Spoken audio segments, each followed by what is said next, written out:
നമസ്കാരം. എല്ലാവരും സുഖമായിട്ടിരിക്കുന്നു വിശ്വസിക്കുന്നു. നമ്മൾ ഒരു പ്രോപ്പർട്ടി വാങ്ങിക്കുമ്പോഴത്തേക്ക് അത് എവിടെ വേണമെന്നുള്ളത് ആലോചിച്ച് മാത്രം എടുക്കേണ്ട ഒരു ഡിസിഷനാണ്. നാട്ടുപ്രദേശത്ത് നമ്മളൊരു പ്രോപ്പർട്ടി വാങ്ങിക്കുകയാണെന്നുണ്ടെങ്കിൽ അതിന്റെ അപ്രീസിയേഷൻ എന്ന് പറയുന്നത് കുറെ കാലം എടുത്തിട്ടായിരിക്കും.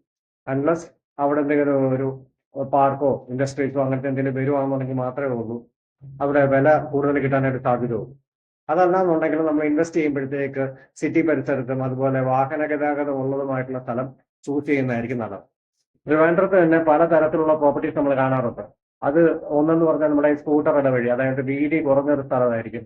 രണ്ടെന്ന് പറയുന്നത് മാരുതി ഓൾട്ടോ അങ്ങനത്തെ കാര്യങ്ങളൊക്കെ പോകുന്ന വഴികൾ, പിന്നെ വാഗനാർ പോകുന്ന വഴി, ഇന്നോവ പോകുന്ന വഴി, ലോറി സൈറ്റ്, അതിന് മുകളിൽ സ്കൂൾ ബസ് പോകുന്ന സൈറ്റ്, അങ്ങനെ പല തരത്തിലുള്ള പ്രോപ്പർട്ടീസ് അവൈലബിൾ ആയിട്ട് വരുന്നുണ്ട്.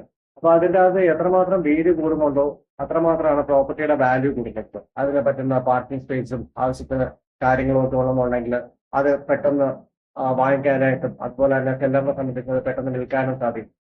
അപ്പൊ നിങ്ങൾ ഇനിയാണെങ്കിലും ഒരു പ്രോപ്പർട്ടി വാങ്ങിക്കുവാണെങ്കിലോ അല്ലെങ്കിൽ ഒരു വീട് വാങ്ങിക്കുവാണെങ്കിലോ ചെയ്യുമ്പോഴത്തേക്ക് എപ്പോഴും വഴിയുള്ളതും അതുപോലെ തന്നെ ഫ്യൂച്ചറിൽ അത് റീസെയിൽ ചെയ്യാൻ പറ്റുന്ന രീതിയിലുള്ള ഒരു പ്രോപ്പർട്ടി വാങ്ങിക്കുകയാണെന്നുണ്ടെങ്കിൽ അതിന് നല്ല തീരുമാനമായിരിക്കും.